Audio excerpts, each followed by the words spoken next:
ಸೊಟ್ಟ ಭದ್ರ ಭದ್ರ ಭದ್ರ ಏಕೆ ಭದ್ರ ಇರ್ಲಿ ಬಿಡು ಮುಂದೆ ಒಂದು ಪ್ರಾಬ್ಲಮ್ ಇದ್ದಿದ್ದು ಭದ್ರ ಇರಿ ತುಂಬಾ ಕ್ಲೋಸ್ ಹೋಗ್ತಿದ್ಯಾ ಯಾಕೆ ಯಾಕೆ ಏ ಇರು ಯಾಕೆ ನೀವು ಹತ್ರ ಬಂದಿದ್ದು ಏನು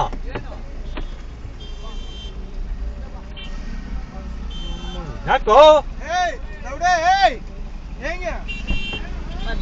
ಭದ್ರ ರೋಡು ನೋಡ್ಕೋ